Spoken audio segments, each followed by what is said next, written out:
El aire en mi comedor se sentía denso, cargado con el aroma del estofado que había pasado toda la tarde preparando y la tensión palpable de una familia que finge armonía. La mesa, puesta para 8 personas, brillaba bajo la luz del candelabro, un regalo de mis padres que Álvaro y Claudia siempre decían que era anticuado. Estaban celebrando el ascenso de mi hijo, un logro que, según mi nuera, merecía una cena con su jefe, el señor Beltrán, un hombre de mirada esquiva y sonrisa forzada.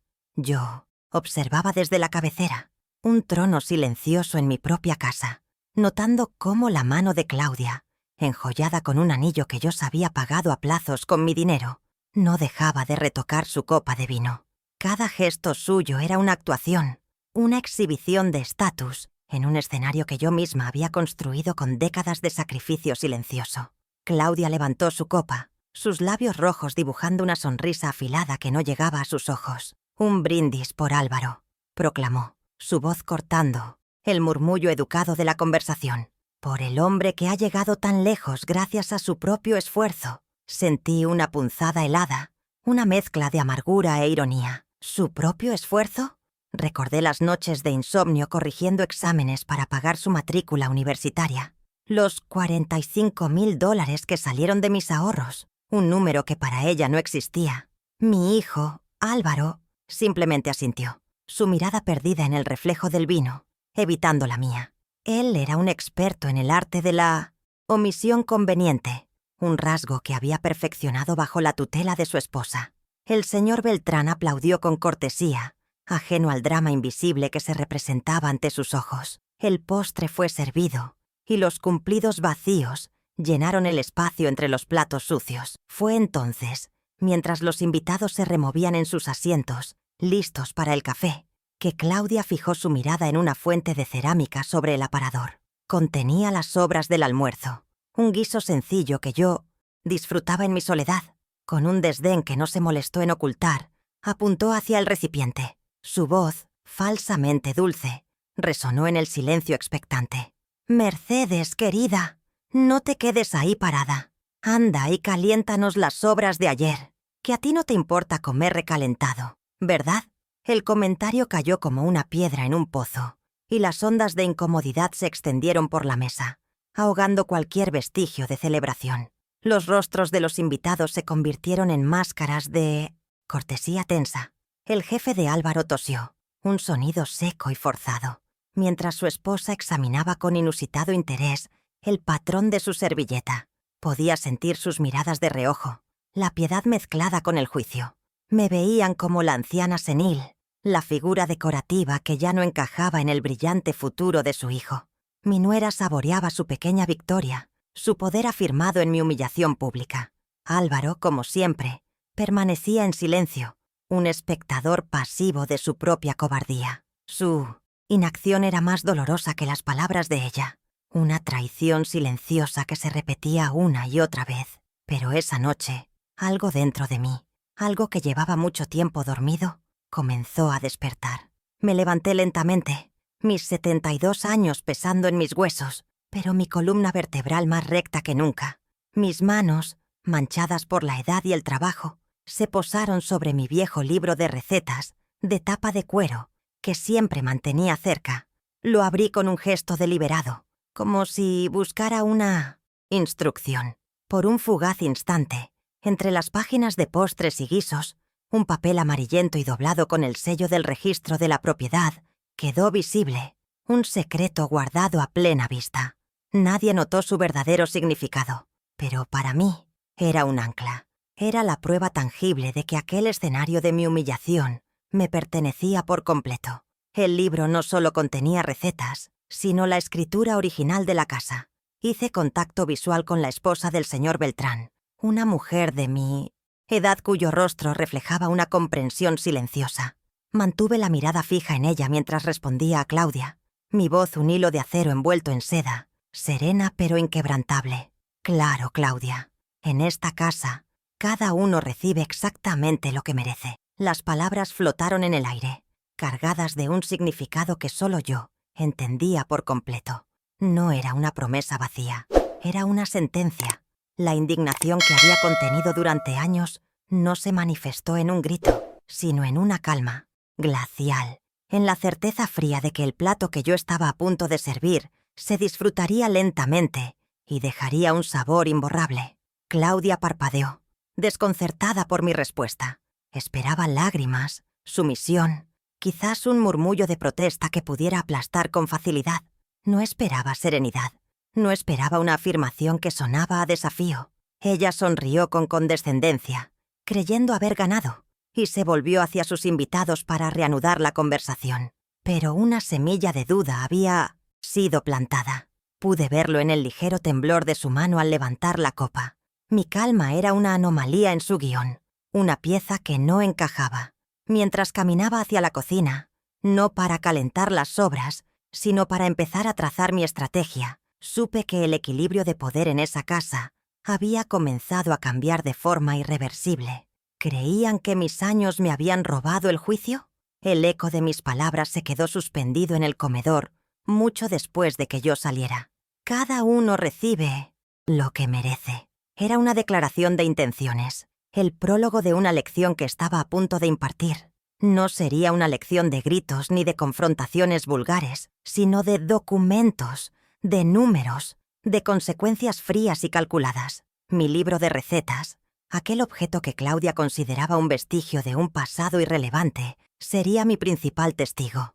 Ella, en su arrogancia, solo veía a una anciana frágil. No veía a la maestra que durante 40 años había aprendido que la paciencia y la planificación son las herramientas más poderosas para corregir el comportamiento insolente.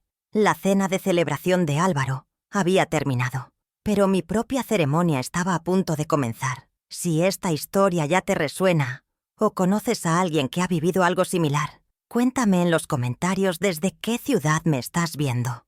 Tu apoyo con un me gusta ayuda a que estas voces no sean silenciadas. Mientras el agua para el té hervía, mi cocina se desvaneció y en su lugar aparecieron las paredes de mi antiguo apartamento en la década de los 90. Me veo a mí misma, mucho más joven, con la espalda encorvada sobre una montaña de exámenes de primaria, la luz del velador proyectando una sombra cansada en la pared. El olor a café rancio y tinta de bolígrafo rojo era el perfume de mis noches. Durante 15 largos años, mi vida fue una maratón sin descanso. Enseñaba en el colegio de 8 a 4 y de 6 a 10 de la noche daba clases particulares a domicilio. Cada peso ahorrado era una promesa, un ladrillo en el futuro de Álvaro. Recuerdo haber calculado el costo total de su carrera de arquitectura en la universidad privada. $45.000. Una cifra que parecía un Everest, pero que escalé con tiza y paciencia, creyendo que invertía en un legado de gratitud. Esa dedicación no era solo financiera, era un sacrificio de vida. Renuncié a viajes, a pequeños lujos, incluso a amistades que no entendían por qué nunca tenía tiempo. Mis manos, que anhelaban la jardinería, solo conocían el polvo de la tiza y el peso de los libros. Mientras otras mujeres de mi edad comenzaban a disfrutar de una vida más tranquila, yo corregía la gramática de niños ajenos para que el mío pudiera diseñar edificios. Álvaro, con su carpeta de dibujos bajo el brazo, me prometía que un día me construiría una casa con un jardín inmenso. Era una promesa hermosa, una zanahoria que me mantenía avanzando en mi rueda interminable.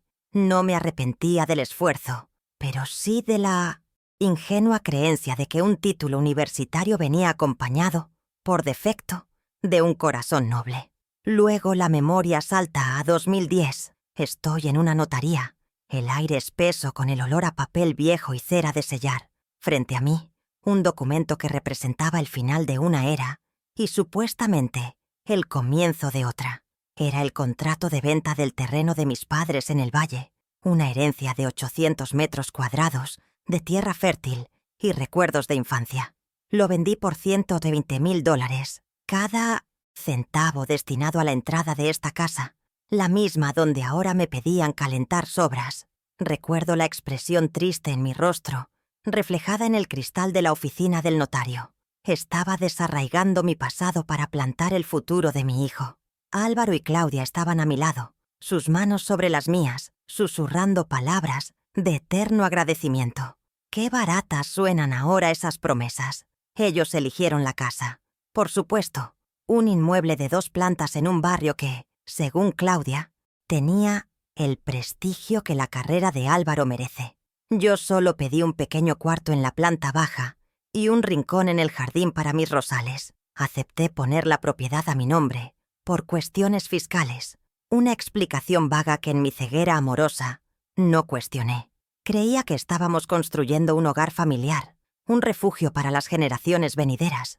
No entendía que para ellos yo era simplemente la proveedora de la infraestructura, una pieza funcional destinada a ser descartada una vez que el edificio principal estuviera sólidamente establecido. La casa no era un hogar, era un activo, y yo, su guardiana temporal. Mi siguiente parada en este viaje por el pasado es el mostrador de un banco en 2018. La asesora de crédito me miraba con una compasión que me resultó incómoda. Yo estaba firmando un préstamo personal de $25,000, un dinero destinado a financiar el capricho de Claudia, una boutique de ropa de diseñador que, predeciblemente, fracasó en menos de un año. Usé mi propia jubilación, mi única fuente de ingresos fijos, como garantía. La idea, según me explicó Álvaro, era que el negocio les daría la independencia financiera para cuidarme mejor en mi vejez. La ironía es tan amarga que casi podría atragantarme con ella. El préstamo se convirtió en una soga alrededor de mi cuello, un recordatorio mensual de mi estupidez. Aún hoy, cada día 15 del mes, el banco me debita automáticamente $450. Es un sangrado lento y constante de mis finanzas. El costo de haber creído en sus sueños vacíos. Ese dinero, que debería ser para mis medicinas o para un pequeño gusto, se va a pagar por estanterías de diseño y vestidos que nadie compró. Cuando la boutique cerró, no hubo disculpas, solo quejas sobre la economía y el mal gusto de los clientes. Mi sacrificio fue relegado al archivo de las cosas de las que no se habla, un fantasma financiero que solo yo veía. Claudia cambió su enfoque hacia la decoración de la casa, usando mi dinero para borrar el mal sabor de su fracaso empresarial, mientras yo aprendía a estirar mi presupuesto hasta límites insospechados. Estos grandes sacrificios económicos eran solo la punta del iceberg. Estaban acompañados por una corriente subterránea de microabusos diarios, pequeñas erosiones a mi dignidad que dolían más que cualquier deuda. Mis cumpleaños, por ejemplo, solían olvidarse o se despachaban con una llamada rápida y un «ya veremos si hacemos algo el fin de semana». Un fin de semana que nunca llegaba. En cambio, el cumpleaños de Claudia era un evento social. Recuerdo su fiesta de 38, una celebración en este mismo jardín que costó más de $3,000, con catering, música en vivo y una lista de invitados de la que yo no conocía a nadie. Fui una extra en la celebración de su vida, financiada por la mía. El gaslighting financiero se convirtió en su herramienta predilecta. Álvaro me presentaba documentos, facturas o formularios del banco, siempre con prisa, siempre con la misma frase tranquilizadora. «No te preocupes por los detalles, mamá. Es solo burocracia». Mi mano, guiada por una confianza ciega, firmaba donde él indicaba. Firmé autorizaciones para tarjetas de crédito conjuntas, permisos para gestionar mis cuentas, todo bajo la premisa de que me estaban facilitando la vida. Ahora entiendo que no me estaban quitando un peso de encima, me estaban quitando el poder, pieza por pieza, firma por firma. Estaban construyendo una jaula legal a mi alrededor, y yo les entregaba los materiales con una sonrisa. Me convertí en un fantasma en mi propia casa. Mis opiniones sobre la decoración eran ignoradas. Mis rutinas eran una molestia. Mi presencia era tolerada en lugar de celebrada. Si recibía a una amiga, como a doña Inmaculada, Claudia suspiraba audiblemente, quejándose del ruido. Si cocinaba algo que a ella no le gustaba, lo dejaba en el plato con una mueca de disgusto. Era una guerra de desgaste, una campaña diseñada para hacerme sentir pequeña, incompetente, una carga. Y lo peor es que durante un tiempo casi funcionó. Empecé a dudar de mi memoria, de mi juicio, a creer que tal vez sí era el estorbo que ellos veían. ¿No es esa la meta final del abusador? ¿Hacer que la víctima se convierta en su propia carcelera? Pero el amor de una madre es una fuerza extraña, a menudo ciega, pero también increíblemente resiliente. Por mi hijo, por la memoria del niño que fue, soporté. Aguanté la arrogancia de Claudia y la debilidad de Álvaro, esperando un destello del hombre que crié, un momento de lucidez en el que recordara quién era yo y todo lo que había hecho. Esperé en vano. La humillación en la cena no fue un incidente aislado, fue la culminación, la gota que finalmente derramó el vaso de mi paciencia. Fue la bofetada que necesitaba para despertar de mi letargo de amor incondicional y darme cuenta de que el amor, sin respeto, es solo una excusa para el abuso. Cada uno de esos recuerdos, cada dólar sacrificado, cada humillación, silenciosa, se convirtió en combustible. Ya no sentía solo dolor, sentía una fría y clara resolución. El pasado ya no era una carga que me anclaba a la tristeza, sino un mapa detallado de la injusticia que había sufrido. Y cada punto en ese mapa, cada sacrificio cuantificado, sería una parada en el itinerario de mi retribución. Ellos habían subestimado a la maestra. Pensaron que estaba demasiado vieja para luchar, demasiado cansada para recordar.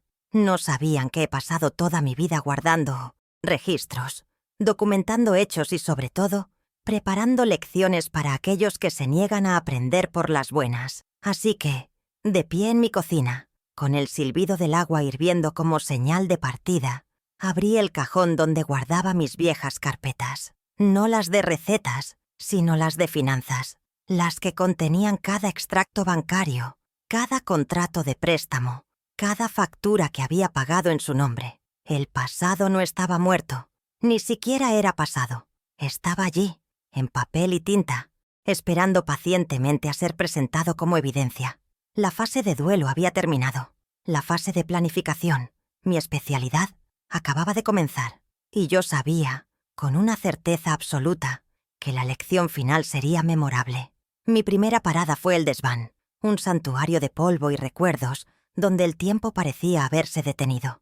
Buscaba una vieja caja de metal oxidado, donde mi padre guardaba los documentos importantes. Mis dedos, cubiertos de una fina capa de gris, finalmente la encontraron detrás de un baúl con ropa de invierno. Dentro, entre pólizas de seguro caducadas y certificados de nacimiento, estaba la carpeta de la casa, y en ella, la escritura original, un documento de papel grueso y amarillento, con mi nombre, Mercedes Gámez, como única propietaria, sin condiciones ni cláusulas de usufructo. Sostener ese papel fue como sostener un escudo. Era la prueba fundamental, la piedra angular de mi defensa. Durante años, me hicieron sentir como una invitada en mi propio hogar, pero este documento gritaba la verdad. La casa era mía, legal e indiscutiblemente. Bajé del desván con la escritura a salvo dentro de mi libro de recetas, un escondite perfecto por su mundana apariencia. Ahora necesitaba entender la magnitud del daño financiero. Me dirigí a mi pequeño escritorio, un mueble que Claudia siempre amenazaba con reemplazar por algo más moderno. Allí, en el último cajón, guardaba una colección de carpetas etiquetadas por año. Comencé por la de 2018, el año en que la boutique de mi nuera nació y murió. Mis manos temblaban ligeramente al pasar las páginas de extractos bancarios. No buscaba un error contable, buscaba la cicatriz de una traición. Y entonces la encontré. Una única línea en el extracto de abril. Transferencia interbancaria. Cuenta destino. 87B4-2901. Concepto. Inversión inicial. Claudia Chic. El monto. $25.000. Verlo impreso, en la fría tipografía del banco, le dio una nueva dimensión a mi ingenuidad. Mi sacrificio, documentado en negro sobre blanco, financiaba su fracaso. Me quedé mirando esa línea durante minutos, reviviendo la conversación. «Es una inversión segura, mamá», me había dicho Álvaro. «Claudia tiene un ojo increíble para la moda. Recuperarás tu dinero en el primer año». Palabras vacías, diseñadas para apaciguar mis dudas y acceder a mis ahorros. Aquel extracto bancario no era solo un papel, era el recibo de mi credulidad. Imprimí 3 copias, cada una un clavo para el ataúd de sus mentiras. La primera prueba tangible, además de la escritura, estaba en mis manos. Ya no era solo mi palabra contra la suya, era la palabra del banco. Y esa, sabía yo, era una voz que no podían ignorar tan fácilmente. Pero qué tan profundo era el engaño. Sabía que necesitaba más, que debía entender el alcance de sus planes actuales. Mi conocimiento de la tecnología es limitado, y sospechaba que la verdadera evidencia se encontraba en el mundo digital, un terreno donde ellos se movían con una confianza que yo no poseía. Solo había una persona en quien podía confiar para guiarme en ese laberinto. Mi nieto, Lucas. Con 19 años y estudiando tecnologías de la información, Lucas poseía una mente lógica y un corazón que aún no se había endurecido. Él veía la dinámica de la casa con una claridad dolorosa, a menudo interviniendo con pequeños actos de bondad, como prepararme una taza de té cuando su madre me despreciaba. Decidí llamarlo. Era hora de reclutar a mi primer y único aliado. Lucas llegó esa misma tarde, su rostro joven lleno de una preocupación que me conmovió. Nos sentamos en la cocina, el único espacio de la casa que todavía sentía como mío. Le mostré la escritura y el extracto bancario. No hizo falta que le explicara mucho. Él conectó los puntos con una rapidez alarmante. Sus ojos se oscurecieron de ira. «Lo sabía, abuela», dijo, su voz baja pero firme. «Siempre supe que se estaban aprovechando de ti, pero esto es criminal». Le expliqué mi temor de que sus planes fueran más allá del abuso financiero, que sentía que querían tomar el control total. Su respuesta fue inmediata y estratégica. «Necesitamos pruebas de su intención, algo que demuestre lo que planean hacer ahora». Fue Lucas quien propuso la idea de la grabación. Al principio me pareció deshonesto, una táctica que no encajaba conmigo, pero él fue persuasivo. «Abuela, no estamos jugando limpio porque ellos no lo hacen. Esto es autodefensa», argumentó que su padre, Álvaro, en su pasividad, a menudo revelaba información crucial sin darse cuenta, especialmente cuando Claudia lo presionaba. El plan era sencillo. Lucas iniciaría una conversación con su padre sobre mi estado de salud y la carga que yo representaba, y grabaría la conversación con su teléfono. Consentí con el corazón encogido, entendiendo que para exponer la oscuridad, a veces hay que usar sus mismas sombras. La cita estaba pactada para el día siguiente. La espera fue una tortura. Cada hora se arrastraba, llena de dudas y ansiedad.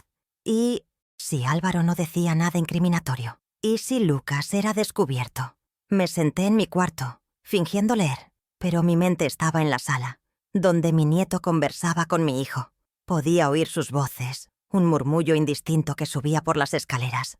Intenté concentrarme en las rosas de mi jardín, en su belleza silenciosa y resistente. Ellas no conspiraban, no mentían, simplemente existían, con una dignidad que yo anhelaba recuperar. Finalmente, después de lo que pareció una eternidad, oí los pasos de Lucas subiendo la escalera. Entró en mi cuarto y cerró la puerta suavemente. Su rostro estaba pálido. No dijo nada, simplemente me tendió su teléfono y le dio al play. La voz de mi nieto sonaba tensa, preguntando por mi futuro. Y entonces, la voz de mi hijo, la misma que me había llamado mamá, con tanta ternura de niño, llenó el silencio. «Tenemos que hacer que firme la procuración antes de que se ponga peor», decía Álvaro, su tono cansado y resignado. «Es la única forma de poder vender la casa y mudarnos a un lugar más chico. Tu madre quiere viajar y con mamá aquí es imposible». Cada palabra era una daga. No era preocupación, era un plan de despojo. Su intención, grabada en audio, era declararme incompetente para liquidar mi único patrimonio. Su plan no era cuidarme, era despojarme, susurré. Lucas guardó el archivo de audio en 3 lugares diferentes, su nube personal, un pendrive, y me lo envió a mi correo electrónico. La prueba era irrefutable y devastadora.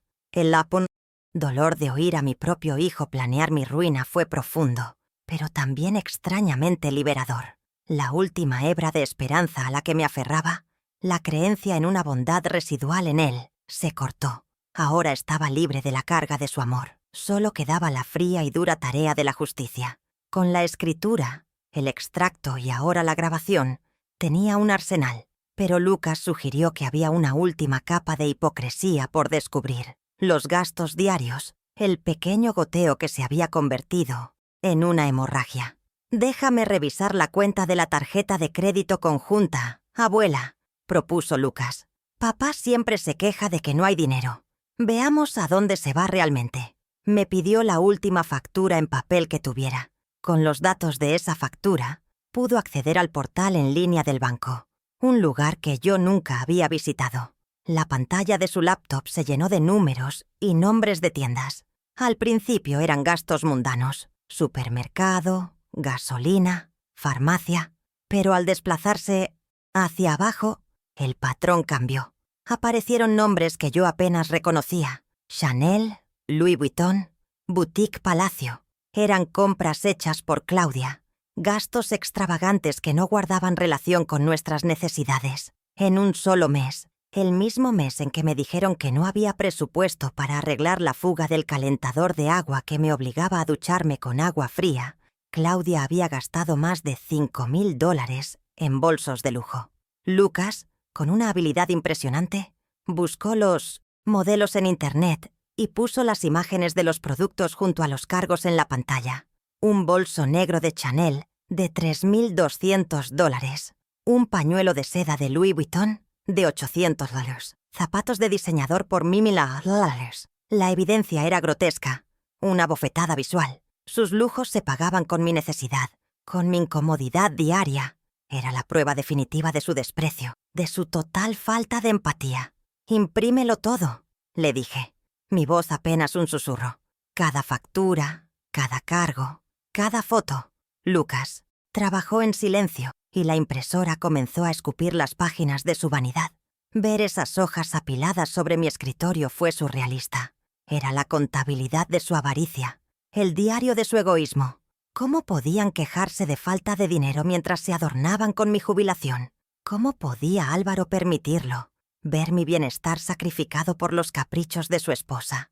La respuesta era simple y brutal. Para ellos, yo ya no era una persona. Era un recurso, una cuenta bancaria con fecha de 1900, caducidad, y estaban decididos a vaciarla antes de que expirara. Con esta última prueba, mi caso estaba completo.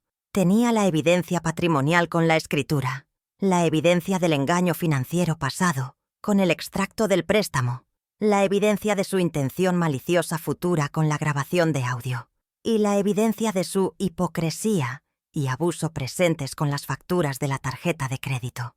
Cada documento era una pieza del rompecabezas y juntas formaban una imagen clara e incontrovertible de la injusticia. Ahora no se trataba solo de defenderme, sino de lanzar una contraofensiva.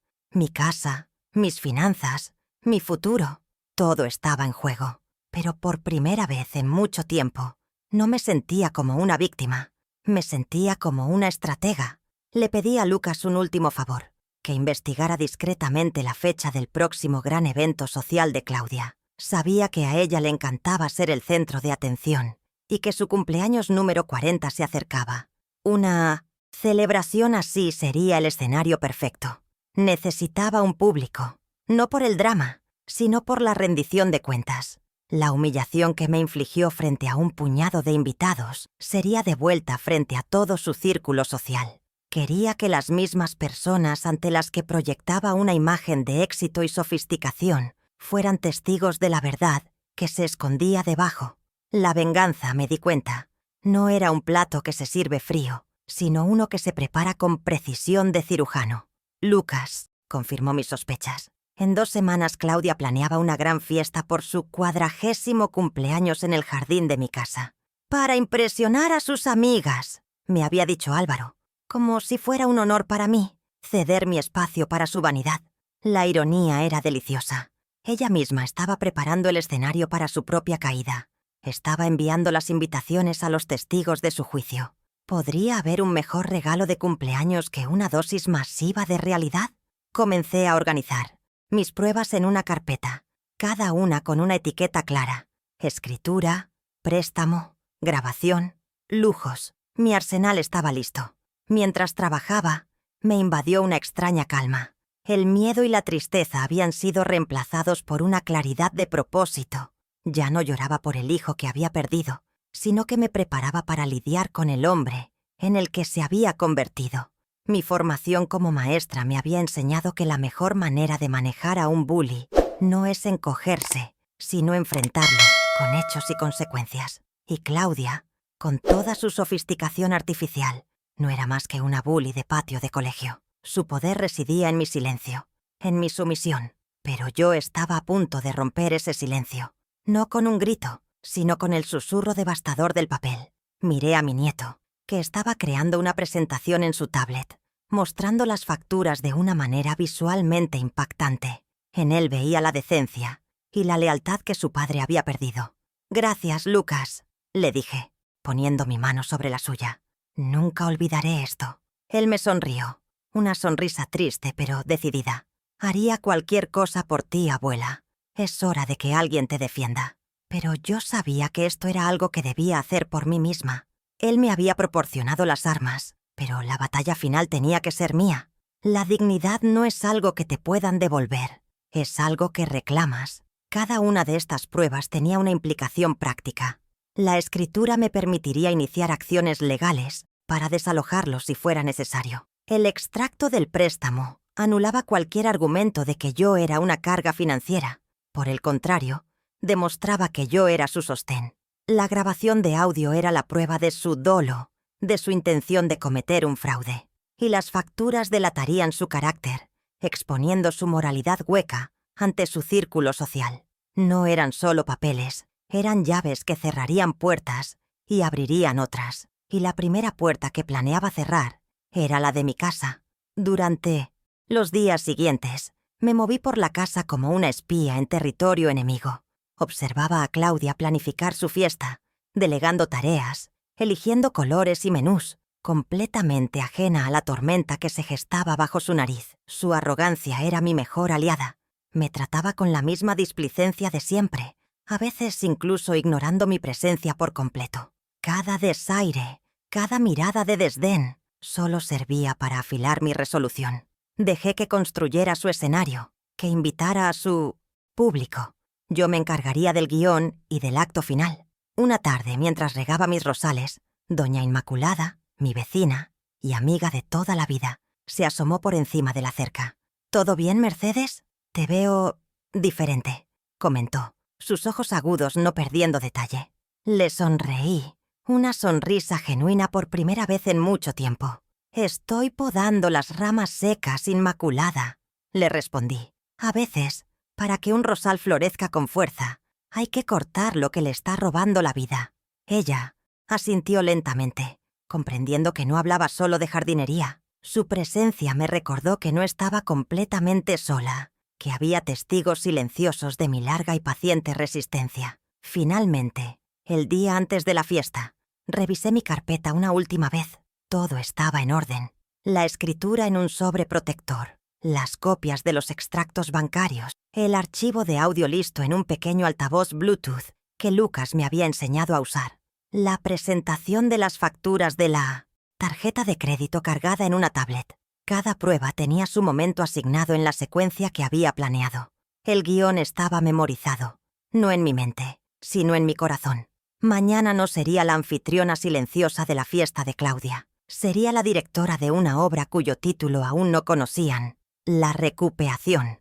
Esa noche, dormí profundamente, sin pesadillas por primera vez en meses. Me desperté con el sol de la mañana sintiendo una energía que creía perdida para siempre. Era el día en que la maestra jubilada daría su última y más importante lección. No sería sobre matemáticas o historia, sino sobre respeto, dignidad y el precio de la ingratitud. Mientras escuchaba los preparativos de la fiesta en el jardín, el sonido de las mesas siendo arrastradas, las risas del personal del catering, me di cuenta de que no sentía nervios, solo una profunda y serena certeza. El telón estaba a punto de levantarse. El lunes por la mañana, mientras Álvaro y Claudia dormían, me senté en la cocina con una taza de café y el periódico. No leí las noticias. En la sección de servicios, busqué un número que había recortado semanas atrás de un anuncio discreto que ofrecía asesoría jurídica gratuita para personas de la tercera edad. Mi corazón latía con una fuerza desacostumbrada mientras marcaba los números en el teléfono. Una voz amable y profesional respondió al otro lado. Expliqué mi situación en términos vagos, hablando de dudas sobre la administración de mi patrimonio. No di nombres ni detalles incriminatorios por teléfono. La mujer pareció entender el subtexto de mi cautela y me ofreció una cita para el día siguiente. Martes, a las 3 de la tarde. ¿Le viene bien, señora Gámez? Colgué el teléfono con una sensación de vértigo. El primer paso, el más difícil, estaba dado. Mañana todo cambiaría. Esa noche, la cena fue un ejercicio de autocontrol. Me senté a la mesa, comiendo en silencio mientras Claudia parloteaba sobre los preparativos de su fiesta, enumerando los canapés y las bebidas como si fueran trofeos de guerra. Álvaro asentía, su atención dividida entre el plato y su teléfono. Me miraron varias veces, esperando quizás una reacción, una palabra de admiración por los extravagantes planes que, en última instancia, yo estaba pagando. No les di nada. Mi silencio era un muro contra el que sus palabras rebotaban sin efecto. Ya no me sentía herida por su exclusión. Por el contrario, su ignorancia era mi mejor camuflaje. Dejé que me subestimaran una vez más. No tenían idea de que, mientras ellos planeaban una fiesta, yo planeaba una revolución silenciosa y metódica. El martes a las 3 de la tarde, estaba sentada en una oficina modesta pero impecable, frente a una abogada llamada Sofía Herrera. Era una mujer de unos 50 años, con una mirada penetrante y un aire de competencia tranquila que me inspiró confianza de inmediato. Coloqué mi carpeta sobre su escritorio y durante la siguiente hora le conté toda la historia, desde los sacrificios universitarios hasta la grabación de audio que Lucas había conseguido. Presenté mis pruebas una por una, la escritura, los extractos, las facturas. La abogada Herrera escuchó sin interrumpir, sus dedos entrelazados sobre la mesa, asintiendo de vez en cuando. Su calma era un bálsamo para mis nervios. Por primera vez, alguien me escuchaba y validaba mi realidad sin juicios ni condescendencia.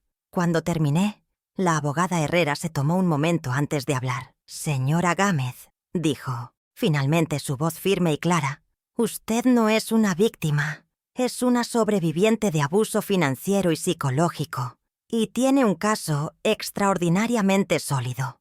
Me explicó los pasos a seguir con una claridad que me devolvió el aliento. Su primera instrucción fue categórica: proteger mis finanzas personales de inmediato. «Lo primero es cortarles el suministro», afirmó. «Mañana a primera hora, vaya a su banco, cancele todas las tarjetas de crédito conjuntas y abra una nueva cuenta a su nombre. Transfiera allí la totalidad de su pensión. No podemos permitir que sigan desangrando sus recursos mientras preparamos la notificación formal». Salí de su oficina sintiéndome 10 centímetros más alta. Tenía un plan, y ahora tenía respaldo legal. Esa noche, mientras Claudia probaba un vestido nuevo frente al espejo, yo revisaba mis documentos bancarios. La abogada me había dado una tarea específica: hacer una auditoría rápida de todas las cuentas conjuntas y autorizaciones que había firmado. Con la ayuda de Lucas a través de una videollamada, navegamos por el laberinto de la banca en línea. Descubrimos que mi firma había autorizado a Álvaro a realizar inversiones y transferencias sin una segunda aprobación. Había cedido el control de mi propio dinero por amor y confianza, y ellos lo habían convertido en un arma contra mí. Lucas, con paciencia, me ayudó a listar cada autorización que debíamos revocar. La lista era alarmantemente larga. ¿Cómo pude ser tan ciega?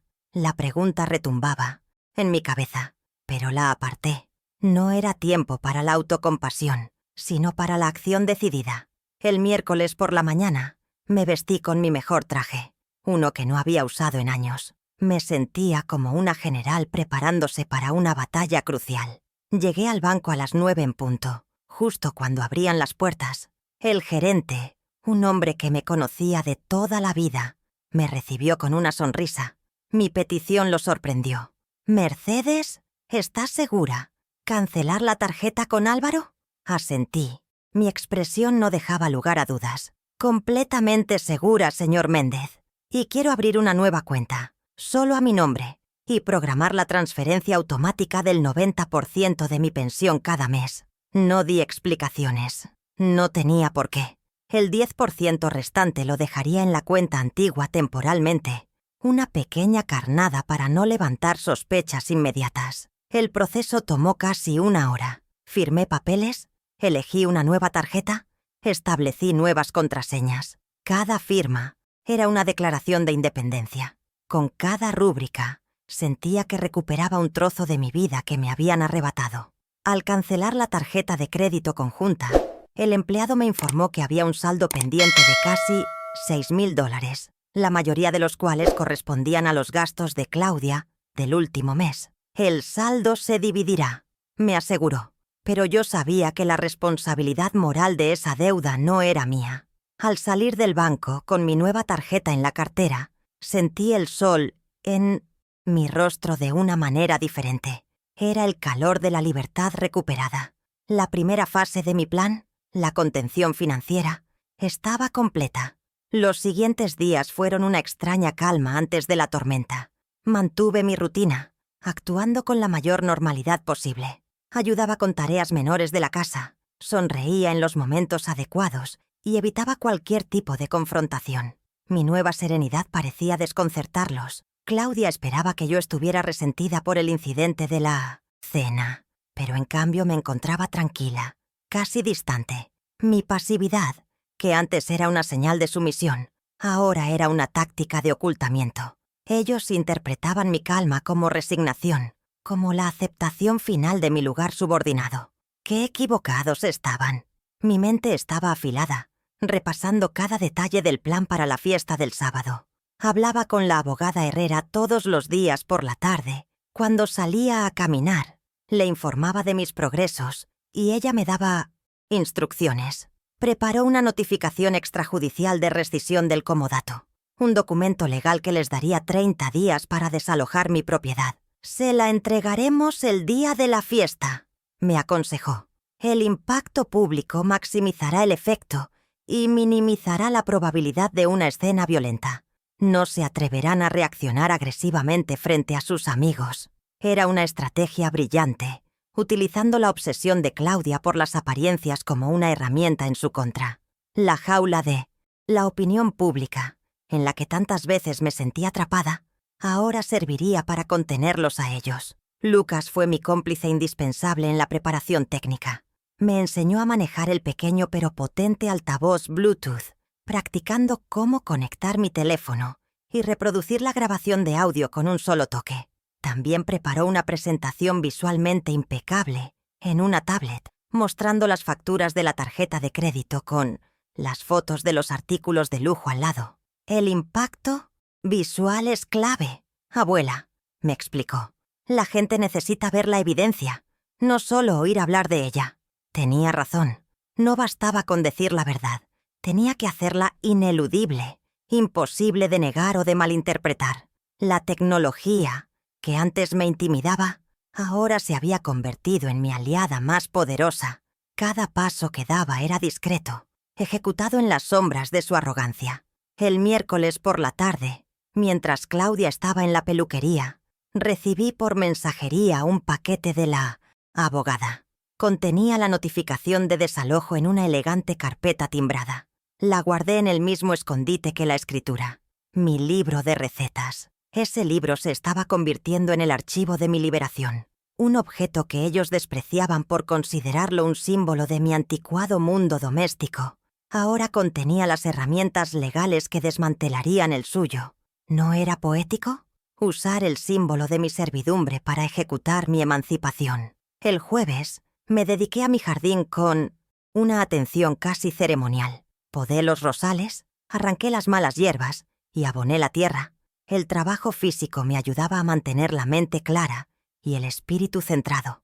Mientras mis manos se hundían en la tierra, pensaba en las raíces de mi familia, las raíces de esta casa, las raíces de la ingratitud que habían crecido hasta casi ahogarlo todo. Comprendí que lo que estaba haciendo no era un acto de destrucción, sino de jardinería.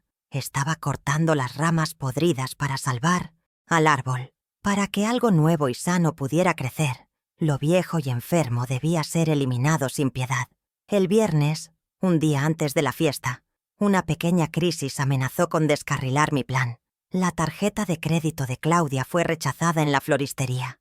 Me llamó por teléfono. Su voz era un chillido de indignación. «¿Qué pasa con la tarjeta, Mercedes? ¿No has pagado la factura?» Mantuve la calma. Mi voz era un remanso de inocencia fingida.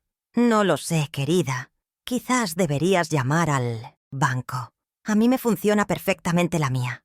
Colgó furiosa. Sabía que este era el primer temblor, la primera señal de que el suelo bajo sus pies estaba empezando a resquebrajarse. La contención financiera estaba funcionando. Ahora solo tenía que aguantar unas horas más. La segunda fase empezaba ahora. La tensión en la casa esa tarde era palpable. Álvaro me miraba con sospecha, mientras Claudia despotricaba por teléfono con el banco. Les dijeron que la tarjeta había sido cancelada por el titular principal. Sus miradas se volvieron hacia mí, cargadas de acusación. Yo simplemente me encogí de hombros. Yo no he hecho nada. Quizás hubo un error en el sistema. Mentí sin pestañear. Mi capacidad para mentirles con tanta facilidad me sorprendió, pero no me generó culpa.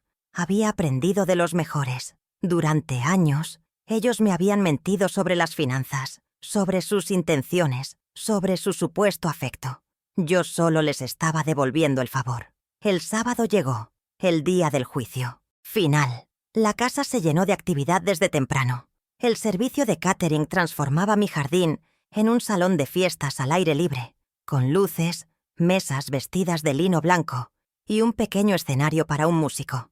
Claudia supervisaba cada detalle, su mal humor de la víspera olvidado, ahora completamente inmersa en su papel de anfitriona perfecta. Me observaba desde la distancia, como una reina inspeccionando a una sirvienta. Me pidió que me asegurara de que los baños estuvieran impecables y que tuviera hielo suficiente. Asentí dócilmente, mientras por dentro mi plan repasaba sus últimos movimientos. El escenario estaba casi listo. Poco antes de que llegaran los invitados, me retiré a mi habitación. Coloqué la carpeta timbrada de la abogada, la tablet y el altavoz Bluetooth en un bolso discreto. Me miré al espejo. La mujer que me devolvía la mirada no era la misma de hacía una semana. Sus ojos ya no reflejaban tristeza ni resignación, sino una determinación de acero. Había una calma en mi rostro, la calma de quien sabe exactamente lo que vas a hacer y por qué lo hace. No había odio en mi corazón, solo la necesidad de restablecer el equilibrio, de reclamar lo que era mío por derecho y por sacrificio. Era la hora de la lección. Mientras los primeros invitados comenzaban a llegar, sus risas y conversaciones flotando desde el jardín, sentí un momento de duda. ¿Estaba haciendo lo correcto al exponer a mi propio hijo de esta manera? El dolor maternal, esa vieja herida, punzó por un instante, pero entonces recordé su voz en la grabación, planeando fríamente cómo despojarme de mi hogar.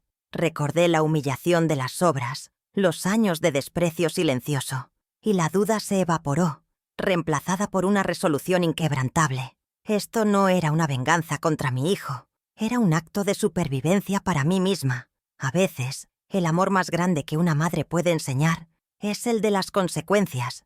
Bajé las escaleras justo cuando la fiesta estaba en su apogeo. Cerca de 30 personas, todas elegantemente vestidas, llenaban el jardín.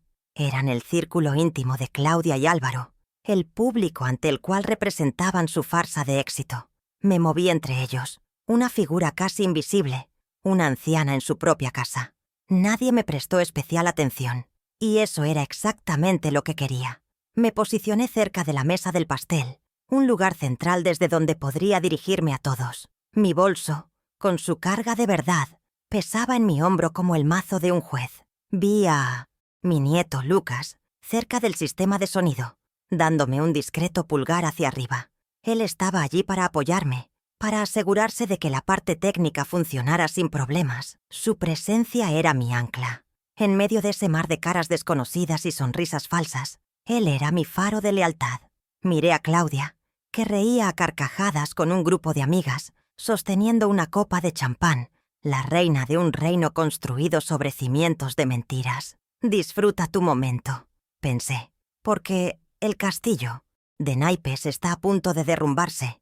El plan estaba en marcha, cada pieza cuidadosamente colocada, cada riesgo calculado. Había consultado a la ley, asegurado mis finanzas, reunido mis pruebas y preparado el escenario. Todo lo que quedaba era esperar el momento adecuado, el instante preciso en el que la atención de todos estuviera centrada en ella. El momento del feliz cumpleaños. Sería entonces cuando la música se detendría y comenzaría mi sinfonía. Una sinfonía de revelaciones, tocada con los instrumentos de la verdad y la justicia, que nadie en ese jardín olvidaría jamás. La pequeña victoria que predije llegó 2 días antes de la fiesta, no como un estruendo, sino como una llamada telefónica estridente que rompió la paz de la tarde. Claudia estaba en el porche, discutiendo a gritos con alguien de un exclusivo club de vinos al que pertenecía. Aparentemente, el pago automático de su membresía trimestral, una suma de $800 que yo ni siquiera sabía que existía, había sido rechazado. Su tarjeta, la misma que yo había cancelado, era el único método de pago registrado. La humillación en su voz era palpable. Ser expulsada de su círculo de lujo por falta de pago era, para ella, una catástrofe social de primer orden. Colgó el teléfono con un golpe seco y sus ojos, encendidos de furia, me buscaron a través de la ventana. La calma había terminado. La primera repercusión real de mis acciones había golpeado donde más le dolía, su estatus. Vino hacia mí como una tormenta, con el rostro desencajado por la ira, agitando su teléfono como si fuera un arma. «¡Fuiste tú!», siseó, su voz baja y peligrosa, muy diferente a la condescendencia pública que solía emplear. «Cancelaste la tarjeta. Arruinaste mi reputación. ¿Qué demonios crees que estás haciendo?». La confrontación tuvo lugar en el jardín delantero, justo cuando yo estaba podando los rosales cerca de la valla que me separaba de la casa de doña Inmaculada.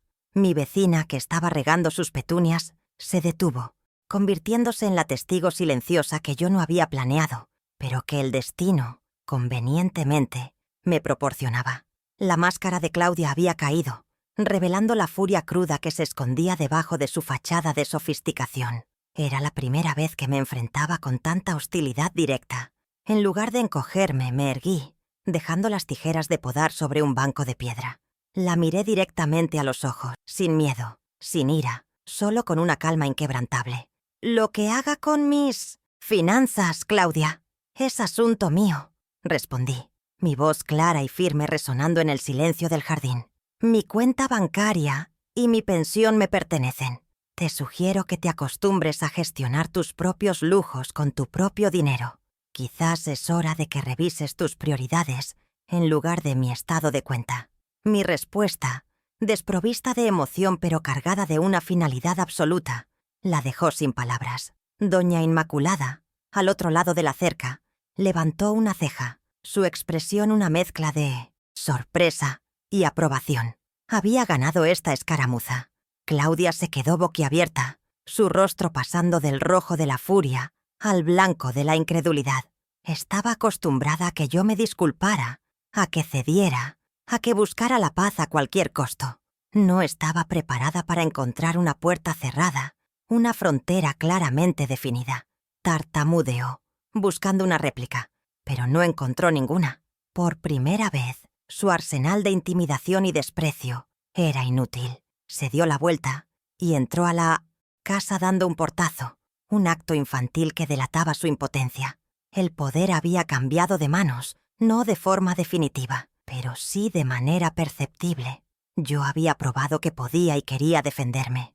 Ya no era la alfombra sobre la que podían limpiar sus pies. Era la dueña de la casa, y estaba empezando a actuar como tal. Esta pequeña victoria fue un tónico para mi espíritu. Me demostró que mi plan era sólido y que yo tenía la fortaleza para llevarlo a cabo. Ver la impotencia en el rostro de Claudia me dio una oleada de confianza que no había sentido en años. No era una alegría maliciosa, sino la afirmación de mi propio valor. Doña Inmaculada se acercó a la valla. «Bien hecho, Mercedes», me dijo en voz baja, con una sonrisa cómplice.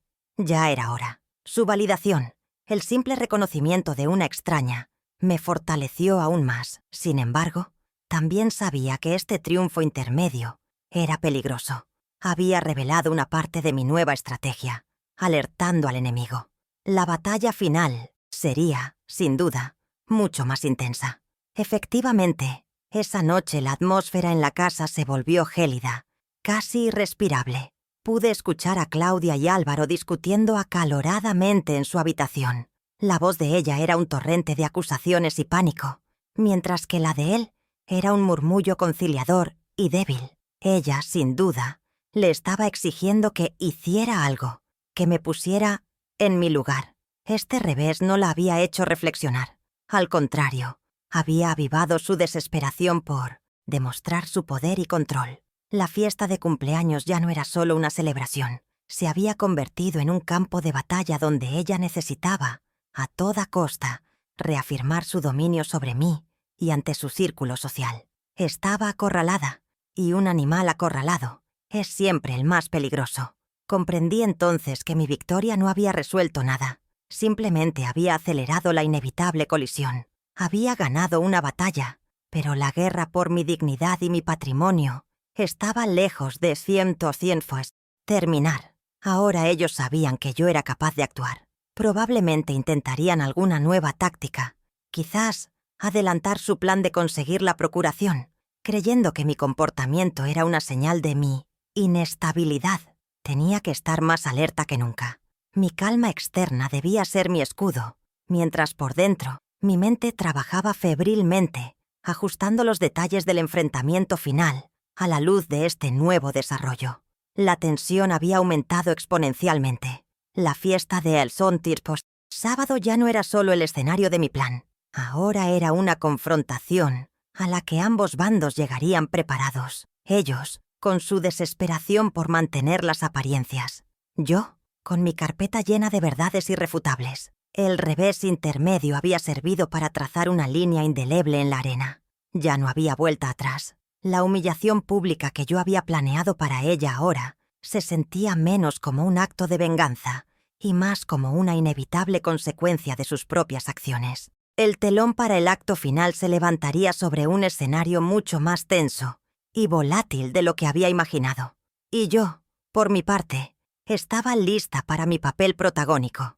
Llegó el momento cumbre de la noche, el instante que Claudia había orquestado para su máxima glorificación, el feliz cumpleaños. Los 30 invitados rodearon la mesa donde un pastel de 3 pisos, una obra de arte de azúcar y crema, esperaba ser sacrificado.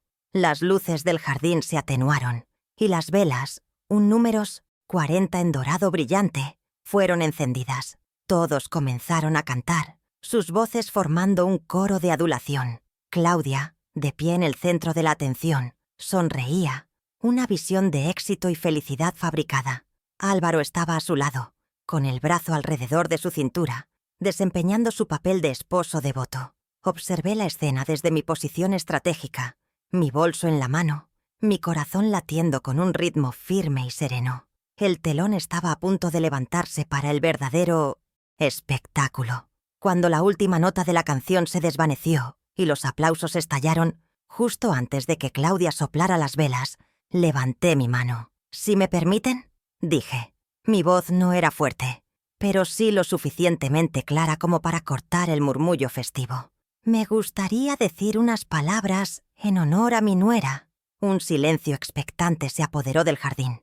Claudia me miró, una sonrisa forzada en sus labios, claramente irritada por la interrupción, pero obligada por la etiqueta a permitirme hablar. Álvaro parecía nervioso, intuyendo quizás que mi nueva actitud podría manifestarse de forma impredecible. Los invitados me miraban con una mezcla de curiosidad y condescendencia. La abuela iba a dar un discurso sentimental. Les iba a dar mucho más que eso. Avancé lentamente hacia la mesa del pastel. De mi bolso, saqué mi viejo libro de recetas de cuero y lo coloqué suavemente sobre el mantel de lino. Claudia siempre ha admirado las cosas con historia. Comencé. Mi voz era suave, casi conversacional. Y este libro contiene la receta más importante de nuestra familia. Abrí el libro y en lugar de una página manchada de harina, extraje la escritura original de la casa, el papel amarillento y doblado. La desdoblé con cuidado y la puse sobre la mesa, junto al pastel, solo para recordar a todos, en esta ocasión tan especial, de quién es esta casa en la que tan generosamente celebramos hoy. La frase, dicha con una sonrisa amable, fue mi primer disparo. El impacto fue sutil, pero inmediato. Un murmullo recorrió a los invitados. Los ojos se movieron de la escritura a mi rostro, y luego al de Claudia, cuyo rostro había perdido un poco de su color. Álvaro se tensó visiblemente. Había establecido la base de mi autoridad, no con una acusación, sino con un hecho legal e irrefutable. Continué, mi tono volviéndose un poco más grave.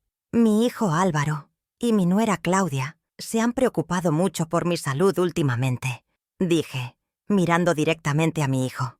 Temen que mi memoria falle, que ya no sea capaz de tomar decisiones por mí misma. Su preocupación es conmovedora. La palabra conmovedora la pronuncié con una ironía tan fina que solo los más atentos pudieron captarla. Estaba preparando el terreno para mi segunda prueba. De hecho, proseguí, sacando el pequeño altavoz Bluetooth de mi bolso y colocándolo junto a la escritura. Su preocupación por mi futuro es tal que ya han comenzado a hacer planes para protegerme. Con un solo toque en mi teléfono, la voz de Álvaro llenó el silencio sepulcral del jardín.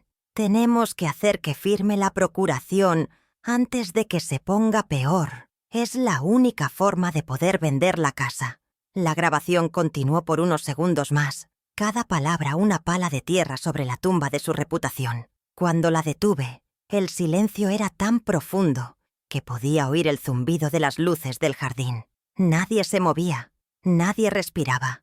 La confesión de su plan, en su propia voz, resonaba en los oídos de todos sus amigos. El rostro de Álvaro se descompuso en una máscara de pánico y vergüenza. Claudia lo miró con puro veneno en los ojos, su ira ahora dirigida a la debilidad de su marido, que había sido tan fácilmente grabado. Los invitados se miraban unos a otros, sus rostros una mezcla de shock, incomodidad y un morbo apenas disimulado. La farsa de la familia feliz y exitosa se había hecho añicos en menos de 30 segundos. Ahora me dirigí a Claudia, que estaba pálida como un fantasma. De mi bolso saqué las copias impresas de los extractos bancarios de 2018. Avancé y se los entregué, mi mano firme. Y para ti, querida Claudia, también tengo un regalo de cumpleaños. Ella no tomó los papeles, así que los dejé sobre la mesa, encima de la escritura. Recuerdo el gran sacrificio que hiciste al intentar convertirte en una mujer de negocio, dije, mi voz aún serena, pero con un filo cortante. Aquí tienes un recordatorio del inversor Ángel, que financió tu sueño. Los $25,000 que salieron de 1900 es mi cuenta de jubilación para tu boutique fracasada. Aquí está la inversión que hice en tu buen gusto. El detalle del monto, específico y sustancial, provocó otra oleada de murmullos entre la multitud. Ahora no solo eran conspiradores, sino también parásitos financieros. La humillación de Claudia se estaba volviendo una obra de arte macabro, y yo era la artista. Finalmente saqué la tablet, la encendí, y la pantalla brilló, mostrando la presentación que Lucas había preparado. Di un paso hacia el grupo de amigas más cercanas de Claudia, las que la admiraban, las que envidiaban su estilo. Pero no piensen que su buen gusto terminó ahí, anuncié, inclinando la pantalla para que todas pudieran ver. Mientras a mí me decían que no había dinero para arreglar el calentador de agua, Claudia encontraba la manera de consolarse. Pasé las imágenes lentamente. El bolso de Chanel, el pañuelo de Louis Vuitton, los zapatos de diseñador, cada uno con su precio exorbitante al lado, extraído directamente de la factura de la tarjeta de crédito conjunta. Mientras yo comía sobras, tú vestías mis economías. Esta última revelación fue la más brutal. Atacaba directamente el núcleo de su identidad, su imagen, su estatus, su supuesta superioridad. Sus amigas la miraban, ya no con envidia, sino con una mezcla de lástima y desprecio.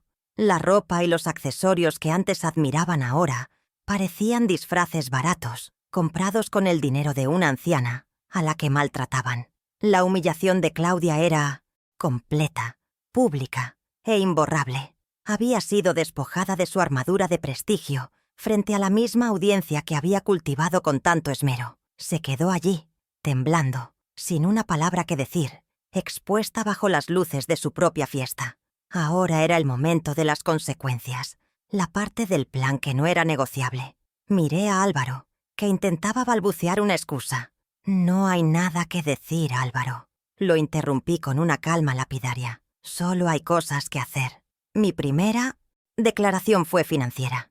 Para su información y para que no haya más errores del sistema, todas las tarjetas de crédito y cuentas conjuntas han sido canceladas desde el pasado miércoles. A partir de ahora, cada uno gestiona lo suyo. Este anuncio, práctico y directo, cerró el grifo de forma permanente. El pánico financiero cruzó los rostros de ambos. Su estilo de vida acababa de chocar contra un muro de ladrillos. Luego, la consecuencia patrimonial. Me acerqué a Álvaro y le extendí la carpeta timbrada que me había preparado la abogada Herrera. Él la tomó con mano temblorosa, como si quemara.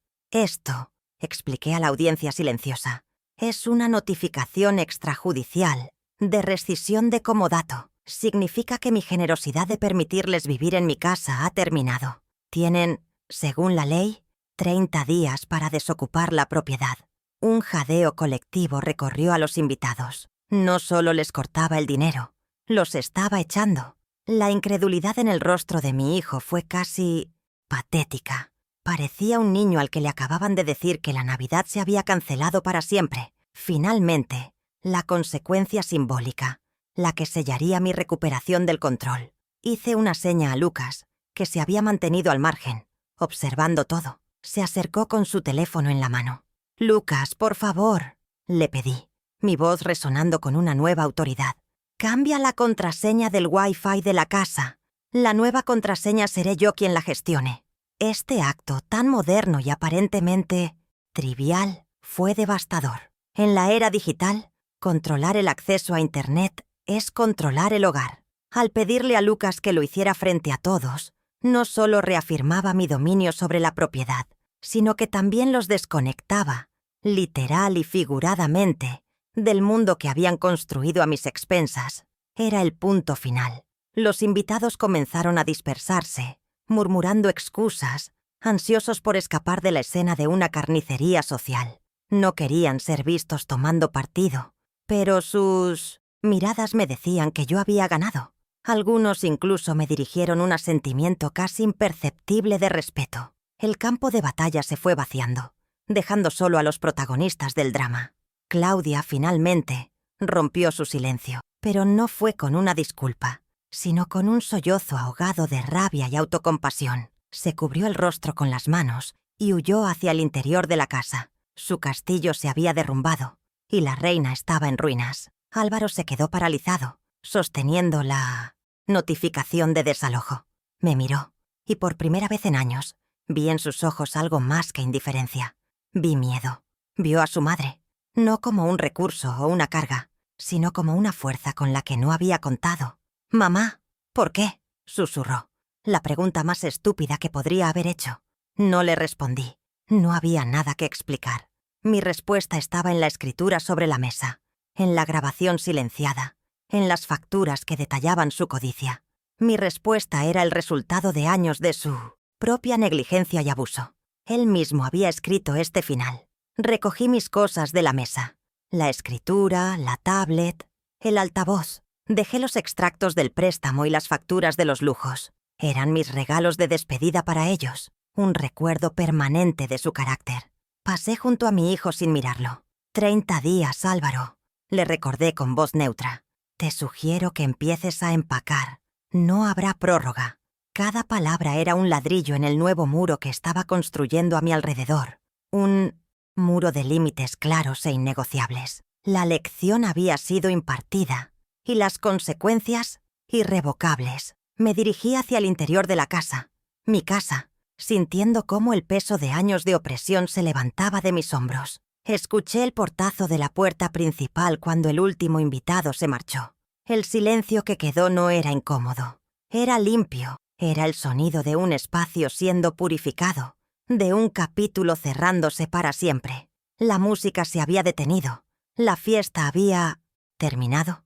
Y en las ruinas de su celebración, yo había encontrado el principio de mi paz. Mientras subía las escaleras hacia mi habitación, oía a Álvaro intentando consolar a Claudia cuyas acusaciones histéricas se filtraban a través de la puerta de su dormitorio. Ya no me afectaba. Su drama era ahora suyo, un problema que tendrían que resolver sin mis recursos, sin mi apoyo y sin mi techo. Había recuperado mi hogar, mis finanzas y, lo más importante, mi dignidad. La batalla había sido dura, pero la victoria era absoluta. Desde la ventana de mi cuarto, miré el jardín desordenado, los restos de una fiesta que se había convertido en un juicio.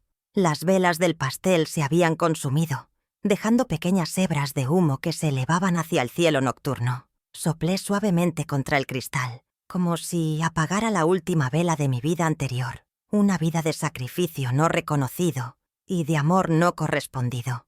Mi plan había funcionado a la perfección.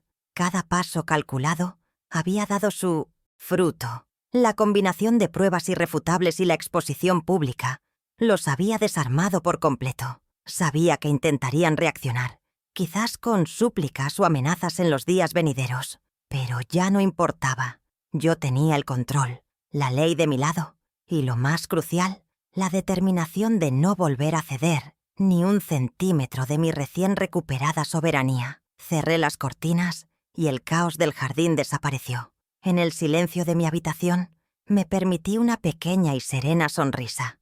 La maestra había dado su clase magistral, y por el silencio que reinaba en el piso de abajo, podía decir con seguridad que, por primera vez en sus vidas, sus alumnos habían entendido perfectamente la Lelek Lessonson. Los días que siguieron a la fiesta fueron un asedio de intentos de comunicación desesperados. Mi teléfono vibraba sin cesar con llamadas de Álvaro y mensajes de texto que iban desde la súplica hasta la acusación velada. Claudia, a su vez, intentó interceptarme en el supermercado, su rostro una máscara de arrepentimiento forzado, lista para representar una escena de reconciliación. No le di la oportunidad. Tal como me instruyó la abogada Herrera, no respondí a ninguna llamada, no leí ningún mensaje y evité cualquier encuentro. En su lugar, cada intento de contacto era desviado a un único punto: el despacho de mi abogada. Ella se convirtió en mi muralla, la administradora de mis nuevos y firmes límites. La regla era simple y absoluta. Cualquier asunto, ya fuera la logística de su mudanza o sus lamentos tardíos, debía ser tratado a través de ella. Establecer esta frontera fue el acto más difícil y más liberador de mi vida. El instinto maternal, esa fuerza antigua y a menudo irracional, me gritaba que escuchara a mi hijo, que le diera una oportunidad de explicarse. Pero la mujer en la que me había convertido, la estratega que había planeado su propia liberación, sabía que el silencio era mi poder. Cualquier conversación directa sería una invitación a la manipulación, a un chantaje emocional que ya no estaba dispuesta a tolerar. Mis finanzas estaban permanentemente separadas, mi casa era inviolable y mi paz no era negociable. Por cada llamada que ignoraba, sentía que una vieja cadena se oxidaba y se rompía. Estaba aprendiendo el lenguaje del autorrespeto, y su primera palabra era no. 2 meses después, la casa respira un aire diferente. El silencio ya no es tenso, es pacífico. He reorganizado los muebles, deshaciéndome de los objetos ostentosos que Claudia había comprado y recuperando mis propios tesoros, mis libros, mis fotografías, mis recuerdos. El salón, que antes era un escenario para su ego, es ahora mi nuevo lugar de trabajo. 3 veces por semana, me siento frente a mi computadora y doy clases de refuerzo escolar en línea a niños del barrio. Ver sus rostros curiosos iluminarse cuando entienden un problema de matemáticas me ha devuelto un propósito que creía perdido. El sonido de sus risas a través de los altavoces es la nueva banda sonora de mi hogar, una melodía de futuro y esperanza. Mi nieto Lucas viene a almorzar todos los domingos. Nuestra relación, antes marcada por la discreción y las miradas cómplices, ahora es abierta y alegre. Hoy hemos preparado juntos el estofado, mi vieja receta, y mientras comemos en la mesa del comedor, la misma donde fui humillada, llenamos el espacio con conversaciones y risas. Hablamos de sus estudios, de mis nuevos alumnos, de planes para plantar un pequeño huerto en el jardín. Él me mira con un respeto y un cariño que son el bálsamo para todas mis heridas pasadas. En sus ojos no veo a una anciana frágil, sino a su abuela, una mujer completa y fuerte. He recuperado mi paz y con ella he recuperado a mi verdadera familia. La casa ya no se siente como un campo de batalla, sino como un santuario. Cada rincón refleja quién soy yo, no quién querían ellos que fuera. Mis rosales están floreciendo con una vitalidad que no recordaba, como si ellos también sintieran el cambio en el ambiente. Por las tardes, me siento en el porche a leer, con una taza de té, y veo pasar a los vecinos. Doña Inmaculada a menudo se une a mí, y hablamos de cosas sencillas, de la vida, del tiempo. Ya no siento la necesidad de justificar mi existencia o de pedir permiso para ocupar mi propio espacio. Soy la dueña de mi casa, de mi tiempo y de mis decisiones. Mi dignidad, que creía perdida, simplemente estaba esperando a que yo la reclamara. Álvaro y Claudia se mudaron a un apartamento alquilado, al otro lado de 1900, la ciudad.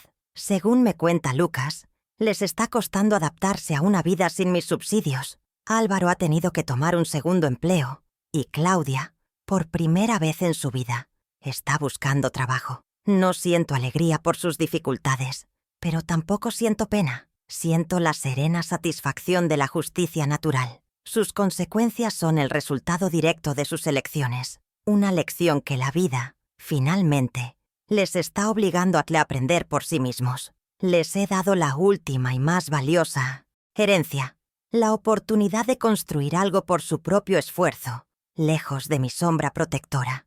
He aprendido que el perdón no siempre significa reconciliación. Los perdono, sí, por mi propia paz mental, para liberarme del veneno del rencor.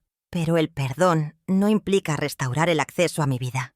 He cerrado esa puerta y he puesto un cerrojo. Mi futuro es ahora una página en blanco que estoy escribiendo con mis propias manos, con la tinta de la experiencia y la sabiduría. Mis días son tranquilos pero plenos, marcados por el respeto que me doy a mí misma y que ahora exijo de los demás. La soledad que tanto temía se ha revelado como una bendita soberanía. Esta experiencia, aunque dolorosa, ha sido mi renacimiento. A mis 72 años, he descubierto una fuerza que no sabía que poseía, una capacidad para la estrategia y la acción que había estado latente, bajo capas de amor incondicional y abnegación.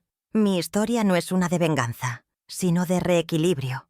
Es la prueba de que nunca es demasiado tarde para establecer límites, para reclamar tu poder y para enseñarle al mundo cómo debe tratarte, empezando por enseñártelo a ti misma. Mi lección más importante no la di en un aula, sino en mi propia vida. Cuéntame abajo en los comentarios qué momento de esta historia te hizo pensar diferente. Si crees que esta verdad merece ser escuchada, apóyame con un me gusta para que el algoritmo no la entierre. Aprendí que el respeto no se exige, se establece, y a veces, para construir un nuevo futuro, debes demoler el presente.